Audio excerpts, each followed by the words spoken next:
Dyma'r Marxydd o Sardinia, Antonio Gramsci. Cysegrodd lawer o'i amser I fyfyrio'r y syniad o Gramsci's. Wedi holl effeithiau'r rhyfel byd cyntaf. Ac yna'r piano rosso, sef y 2 flynedd goch wrth ryfel a ddilynodd.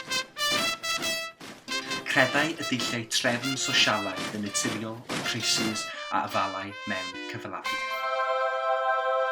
Ond, oherwydd tŵr ffasgiaeth yn syth ar ôl methiant y piano rosso, ac oherwydd I fod wedi gercharu mewn carchar ffasgaidd ar ôl 1926, newidiodd barn Gramsci. Fe ysgrifennodd, nid yw canlyniadau crisis yn anochel. Mae nhw o hyd yn wleidyddol gweithaf ymdrechion y rhai sydd yn grym i'w gwneud nhw'n anwleidyddol. Mewn cyfnodau o argyfwng daw hegemoni y rhai sydd yn grym o dan fygythiad.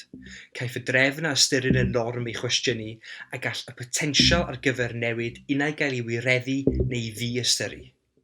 Yng ngoleuni hyn, bydd y dosbarth sy'n rheoli yn cefnu ar ymddangos I fod dros y bobl a byddent yn sgrialu I amddiffyn eu cyfoeth, statws a phwer gan wneud unrhyw beth o fewn ei gallu mewn ymgais I atal hyn. Mae'r pandemig Covid-19 unwaith eto wedi dadlennu wyneb di-dosti'r cyfalafiaeth a'r grymoedd sydd â'i bryd ar amddiffyn y system yma.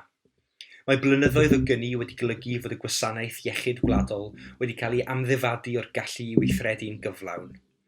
Prawf pellach o hyn yw'r modd y mae diffyg PPE, profi ac ystyried imwniaeth torfor wedi tanlinellu difaterwch a dirmyg y dosbarth rheoli tuag at fywydau y dosbarth gweithiol. Mae'n rhaid i'r asgell chwith dynnu sylw at y marwolaethau cyn amserol oherwydd methiannau'r blaid doriaid.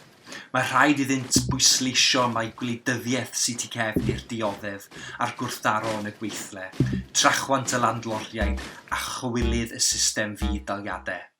Mae rhaid i'r chwith wneud i'r dosbarth gweithiol sylweddoli ar ba ochr maent yn y frwydr gymdeithasol. Dylai'r asgell chwith ddefnyddio'r argyfwng I fyny newidiadau chwyldroadol.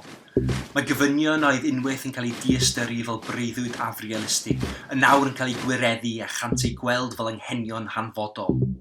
Caledu, digartrefedd a chyflogau isel, maent I gyd yn ddewisiadau gwleidyddol.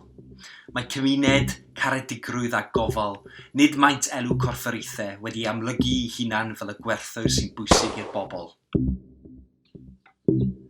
Mae'n rhaid i'r newid sylfaenol hwn yng ngwerthoedd y rheliw fod yn un parhaol os am drechu'r cynni difrifol sydd ar y gorwel.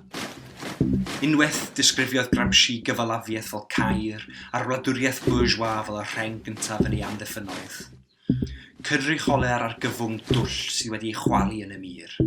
Gyda threigl amser caiff y bwlch ei drwsio'n fyrbwyll gan ddefnyddio'r holl adnoddau a dulliau ddafol y wladwriaeth. Ond, am gyfnod byr, mae cyfle I oresgyn y gair. Rhaid gweithredu cyn I bod yn rhy hwyr. Nid oes dychwelyd i'r hen drefn.